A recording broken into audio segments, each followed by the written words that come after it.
Today we will take some more transactions of journal which are different from what we have done. Number one is rupees 1000 due from Sohan are irrecoverable. क्या मतलब है कि 1000 जो है हमने सोहन से लेना है irrecoverable. Irrecoverable means कि वो अमाउंट डूब गया है, बैड डेट हो गया है, अब वो नहीं मिलेगा. तो एक that is a sort of loss. Entry will be bad debts account debit to Sohan. Debit all expenses and losses.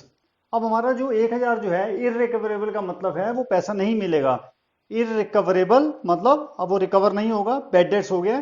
तो debit all expenses and losses, loss हो रहा है तो डेबिट करेंगे bad debts account debit to. अब सोहन से हमने पैसे लेने थे. सोहन हमारी एक किस्म की एसेट थी, डेटर था वो हमारा. अब वो खत्म होगी asset. Decrease in assets credit to Sohan. जो हमने पैसे सोहन से लेने थे, सोहन हमारा डेटर था, वो डेटर हमारे कम हो गया अब, तो डिक्रीज इन एसेट्स क्रेडिट. तो bad debts account debit to Sohan 1000. Next is Pankaj is declared insolvent and a first and final dividend of 40 paise in rupees received from his official receiver, he owed us rupees 2000. Pankaj जो है वो insolvent हो गया. Insolvent का मतलब now he has no money to pay. अब उसको पैसे नहीं है देने के लिए. इंसॉल्वेंट मतलब वो दिवालिया हो गया. और हमने उसके ऊपर केस किया, मतलब जिसने पैसे लेने हैं फॉर्म ने उसके ऊपर केस किया. And a first and final dividend of 40 paise in rupees recovered from his official receiver. तो जब हमने केस किया तो कोर्ट ने ऑर्डर दिया है कि इसके पास नहीं है देने के लिए पैसे, तो ये जो है 1 रुपए में 40 पैसे दे सकता है. यानी कि 40 पैसे ने रुपी 1 रुपए में 40 पैसे, मतलब ये जो है 40% अमाउंट आपको दे सकता है. ही ओड अस रुपीज 2000. उसने हमें 2000 रुपए देने थे. ही ओड अस, उसने हमें देने थे 2000 देने थे और वो नहीं दे पा रहा. हमने उसको ऊपर केस किया तो कोर्ट ने बोला कि वो 40 पैसे 1 रुपए में, यानी कि 40% वो दे देगा. तो 2000 का अगर हम 40% निकालेंगे तो 800 रुपए वो दे देगा हमें. Cash account debit 800. 2000 लेने थे तो 800 मिल गए, बाकी 1200 डूब गए. तो bad debts account debit 1200 to Pankaj 2000. अब रूल क्या लगा? Cash account debit 800. कैश हमारे पास आ रहा है, कैश इज कमिंग, 800 हमारे पास आ रहा है. डेबिट व्हाट कम्स इन, 800 आ गए. दूसरा रूल लगा debit all expenses and losses. 1200 डूब गए, वो नहीं मिलेंगे. जैसे फर्स्ट एंट्री में गया था बैड डेट्स अकाउंट डेबिट, तो bad debts account debit 1200, that is debit all expenses and losses का रूल लगेगा. To Pankaj, credit the giver, देने वाला कौन है? पंकज. तो cash account debit 800, bad debts account debit 1200 to Pankaj 2000. Narration जो है वो आपने यहां से कॉपी कर देना है. Third, received cash rupees 3000 for a bad debts return of last year. क्या मतलब है इसका? Received cash rupees 3000 for a bad debts return of last year. 3000 रुपए हमें मिले हैं जो कि लास्ट ईयर डूब गए थे. जैसे इस साल हम दिखा रहे हैं हमारे डूब गए हैं, हो सकता है कोई हमें नेक्स्ट ईयर आके दे दे. यहां पर जो है हमें अनएक्सपेक्टेडली 3000 रुपए मिल गए हैं जो हमें लगा था वो डूब जाएंगे. Written off as bad debt last year, हमने किताबों में से वो हटा दिए थे कि हमें नहीं मिलेंगे, तो वो अनएक्सपेक्टेडली हमें पैसे मिल गए. तो कैश आ रहा है, cash account debit, debit what comes in, cash आ रहा है. To bad debt recovered account. ये रिकवरी हो रही थी. देखो दो अलग अकाउंट है, बैड डेट अलग है, बैड डेट रिकवर्ड अलग है. मान लो लास्ट ईयर आपने एंट्री जो की थी वो बैड डेट अकाउंट डेबिट की थी, अब आपको उसकी रिकवरी हो गई, तो वहां तो आपने दिखाया डेबिट ऑल एक्सपेंसिव लॉसेस का रूल दिखाया. यहां पर देखो to bad debt recovered account credit all gains and income. यहां आपको इनकम गेन हो गया कि अचानक वो पैसे मिल गए डूबे हुए. तो debit what comes in, cash आ रहा है, credit all gains and incomes. तो cash account debit 3000 to bad debts recovered account 3000.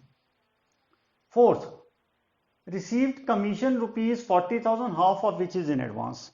40,000 रुपए कमीशन मिली, उसमें आधी जो है एडवांस है, मतलब करंट ईयर की नहीं है. जो हमने पढ़ा था इनकम रिसीव्ड इन एडवांस, तो वो हमें एडवांस मिल गई है. पहले एंट्री हम करेंगे जितनी हमें मिली है, तो इसको दो पार्ट कर लेंगे. पहले cash account debit to commission received account 40,000. 40,000 रुपए हमें मिले तो debit what comes in, cash आ रहा है, और टू कमीशन रिसीव्ड क्रेडिट जो है हमारा इनकम हो रही है हमें, तो credit all gains and income 40,000 to commission received account. अब इसमें से आधे जो हैं वो इस साल के नहीं, इस पीरियड के नहीं, अगले पीरियड के लिए हैं, तो इसका 50% हाफ हो गया 20,000। तो जो कमीशन है जो हमने 40,000 शो किया उसमें हाफ जो है इस साल की नहीं है, करंट अकाउंटिंग पीरियड की नहीं है। तो जो कमीशन हमने क्रेडिट की थी उसको डेबिट कर दिया, commission received account debit 20,000 to commission received in advance 20,000। देखो आपने एडवांस ले लिया, दैट इज योर लाइबिलिटी, क्योंकि अभी आपको इसके अगेंस्ट काम करना है, ठीक है। तो this is your increase in liability, credit कर दिया। और कमीशन रिसीव जो पहले आपने 40,000 से क्रेडिट किया था उसको आपने रिड्यूस कर दिया, क्योंकि आपकी इनकम 40,000 नहीं है, इनकम आपकी खाली 20,000 है, हाफ तो आपने एडवांस ले लिया। हो सकता है आपका जो कॉन्ट्रैक्ट हुआ है वो कैंसिल हो जाए और वो आपको एडवांस कमीशन आपको वापस भी करनी पड़ सकती है। तो इसलिए जो है आप 20,000 आपकी करंट मानी जाएगी और 20,000 जो है वो आपकी लाइबिलिटी में शो होगी। तो cash account debit to commission received account 40,000, then half of 40 is 20। तो commission received account debit to commission received in advance account, ये जो है जो कमीशन रिसीव थी उसको हमने ट्रांसफर कर दिया है commission received in advance. Merge करके एक एंट्री भी बना सकते हैं, cash account debit 40,000 to commission received 20,000 to commission received in advance 20,000। Better है दो एंट्रीज बना लीजिए। Then transaction number 5, paid to Amit ₹5,000 discount received ₹500। Paid का मतलब पैसा जा रहा है, तो Amit debit to cash account to discount received account. देखिए अब हमने कैश उसको 5,000 दिया, तो cash is going, credit what goes out, cash चला गया, तो टू कैश अकाउंट 5,000 और 500 रुपए उसने हमें छोड़ दिए, डिस्काउंट दे दे, credit all gains and income, तो to discount received account 500, total हो गया 5,500। Debit the receiver, Amit receive कर रहे हैं, credit what goes out, cash जा रहा है, और credit all gains and income, हमें 500 का प्रॉफिट हो रहा है। 6th, salaries due to employees ₹6,000। Salaries due to employees का मतलब आउटस्टैंडिंग है, ड्यू का मतलब पे करनी है, तो salaries account debit to salaries outstanding 6,000।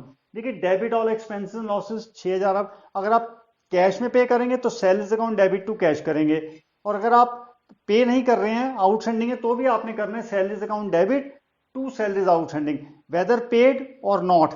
Salaries account debit होगा, रूल लगेगा debit all expenses and losses, तो सैलरीज अकाउंट डेबिट 6,000। यहां पर क्या है, आपने सैलरी पे करनी है, तो लाइबिलिटी आपकी बढ़ गई, रूल क्या है, इंक्रीज इन लाइबिलिटी क्रेडिट, तो टू सैलरीज आउटस्टैंडिंग 6,000। इसी जगह अगर वेजेस हो तो wages account debit to wages outstanding, कोई भी एक्सपेंस होगा उसको लिख के उसी को आउटस्टैंडिंग कर देंगे, जैसे रेंट आउटस्टैंडिंग है तो rent account debit to rent outstanding, और कोई और एक्सपेंसेस है उस अगर वो आउटस्टैंडिंग है तो दैट पर्टिकुलर एक्सपेंस को डेबिट करके और उसके साथ आउटस्टैंडिंग वर्ड यूज कर लेंगे। Next 7th is purchased goods from Rajan, list price 7,000, trade discount 10%। Purchase goods की है, purchases account debit to Rajan, purchases account debit to Rajan, simple entry है। फर्क क्या है, ट्रेड डिस्काउंट मिल गया 10%, 7,000 के गुड्स खरीदे, उसका 10% हो गया 700। ट्रेड डिस्काउंट जो होता है वो बुक्स में शो नहीं करते हैं, तो 7,000 में से 700 माइनस करेंगे तो 6,300 की एंट्री कर देंगे। ट्रेड डिस्काउंट क्या होता है, जब हम ज्यादा क्वांटिटी में खरीदते हैं तो जो जिससे हम खरीदते हैं वो हमें डिस्काउंट देता है। ये जो ऊपर था अमित की एंट्री थी, Amit to cash to discount received, ये था, ये कैश डिस्काउंट था, कैश डिस्काउंट हम शो करते हैं, लेकिन जो ट्रेड डिस्काउंट होता है उसको शो नहीं करते, उसको डायरेक्टली लेस कर देते हैं। तो 7,000 में से 10% यानी कि इसका 10% निकाला 700, वो माइनस कर दिया, तो 6,300 की एंट्री आ जाएगी, और normal entry purchases account debit to राजन।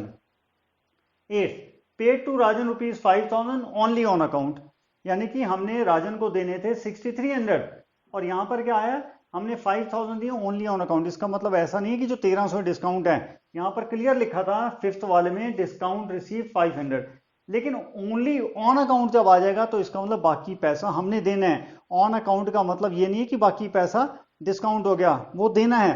तो ऑन अकाउंट ध्यान से देखना एग्जाम में, अगर ऑन अकाउंट आ गया है तो इसका मतलब बैलेंस जो है आपने पे करना है। तो paid to Rajan, Rajan debit to cash account 5,000, debit the receiver, Rajan receiver है, credit what goes out, cash चलेगा। ऊपर क्या था, debit what comes in, goods आ रहे थे, गुड्स की बजाय हम परचेज लिखते हैं, और क्रेडिट द गिवर, राजन देने वाला था हमें।